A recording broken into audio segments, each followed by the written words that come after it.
Now in the previous video we have seen how we can use the grep command to find a particular word into the global Linux operating system.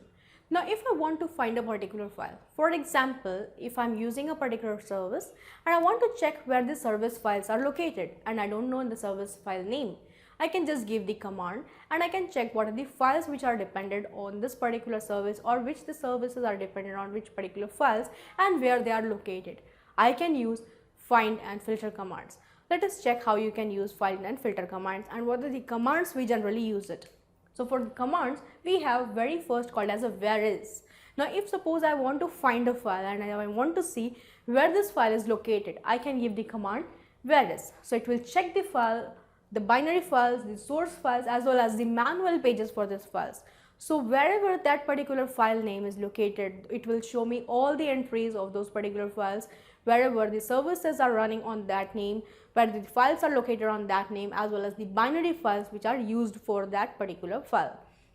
So basically I can say any services, if you want to check their dependent files, you can go for whereis command. The next is the find. Find is for particular file name you can find where it is located.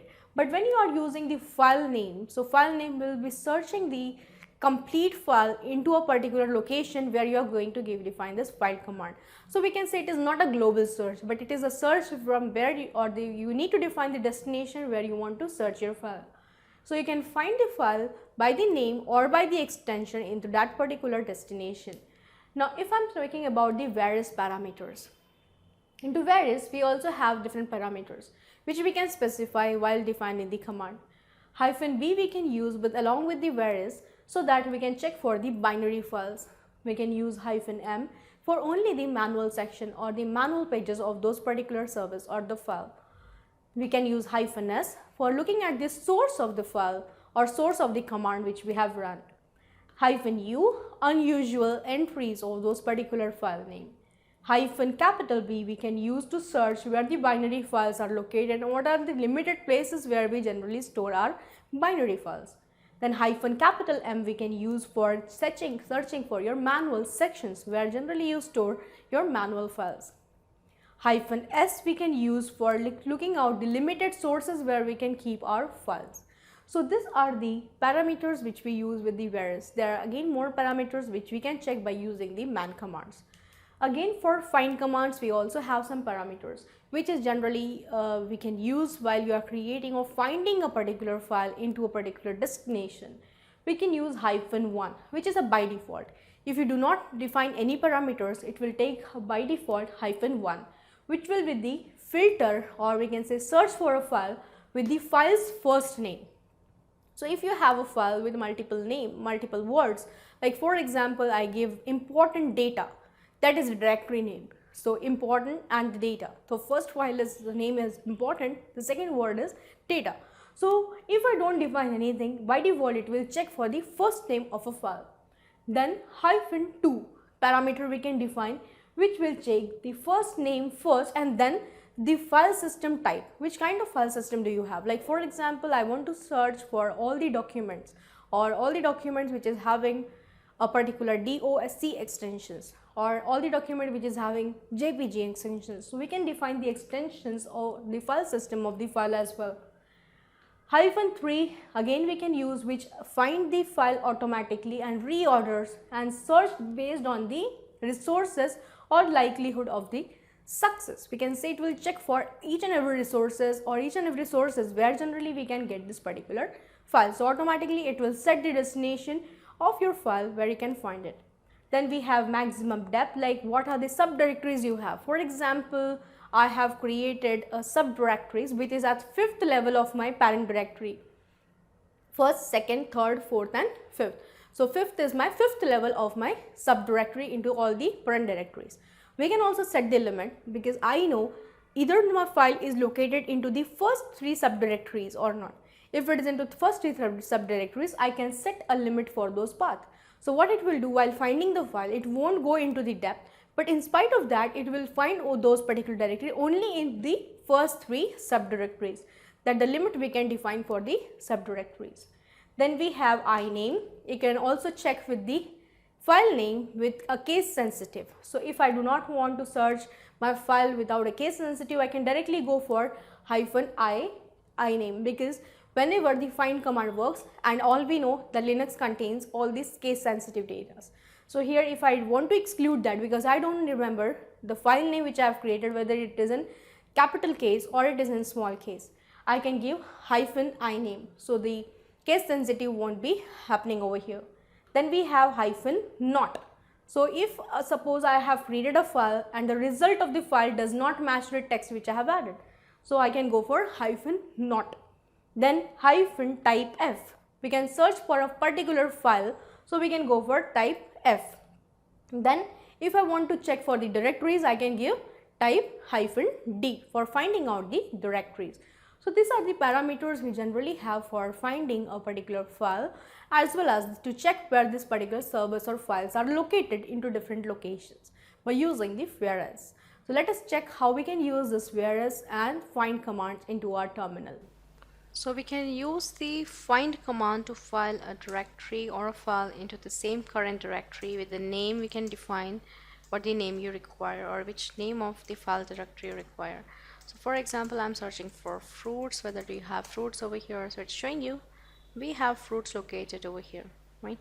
Same way, if suppose I create a directory mkdir data, into data, if I move and I create a directory called as ABC and I move out of it, and I'm going to give the command, the same command, just I want to define that I want to search for ABC.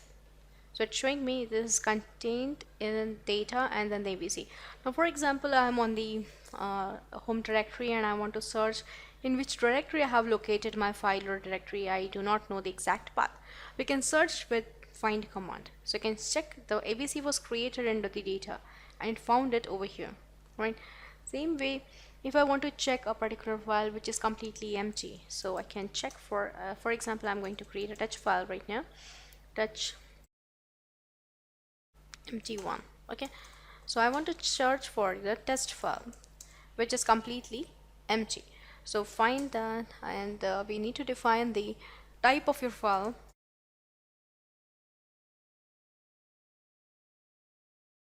and that is empty.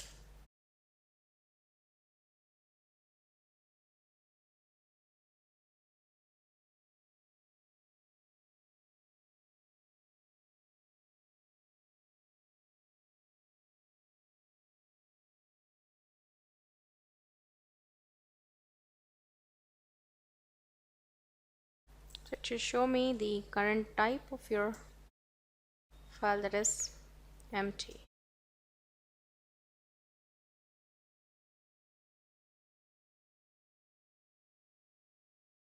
Check for searching for the empty files. Find dot hyphen type of your file as empty.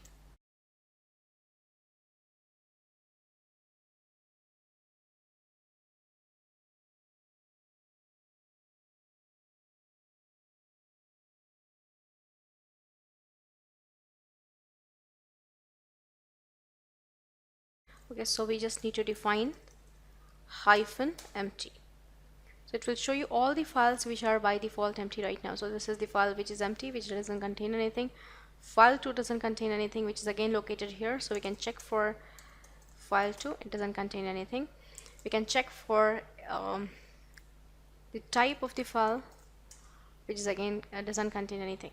So all this particular thing we can check for by using the find command. So you can check the command which I have used for empty, just the hyphen I have missed.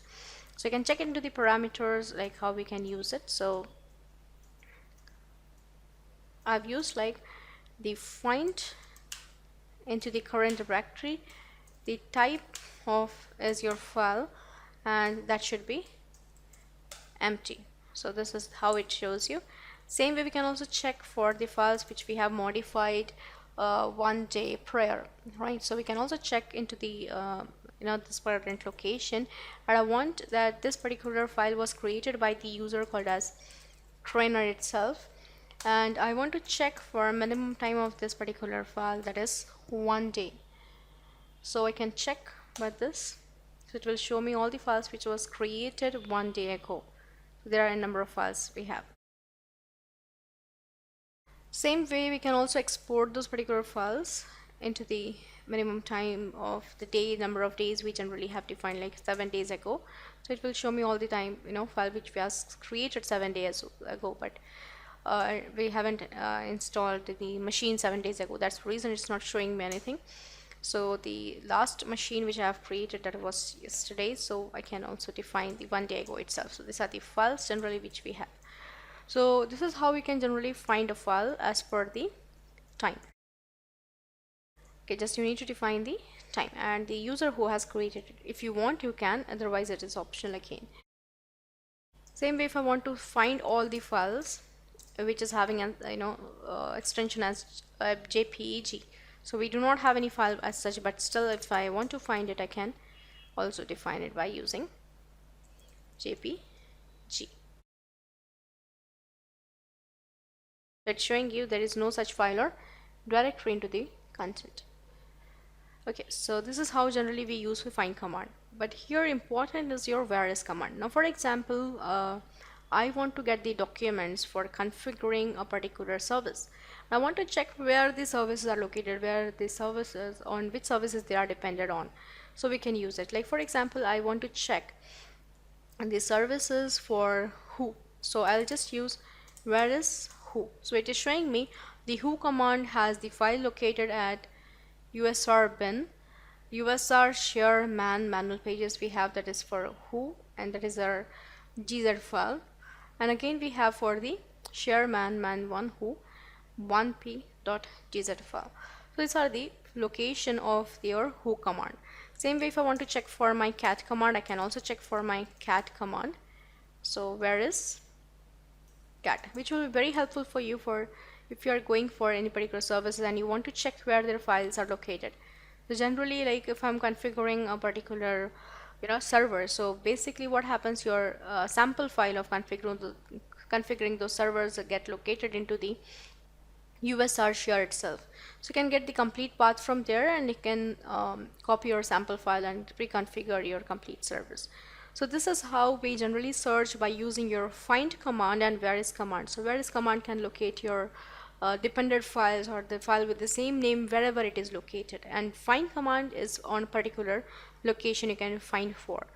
So this is what the differences generally we have in both the find and whereis command, which both are used for filtering and getting the finding the files. So this is what we have seen into this video. Into next video I'm coming up with more administration and more commands into Linux operating system, so keep watching.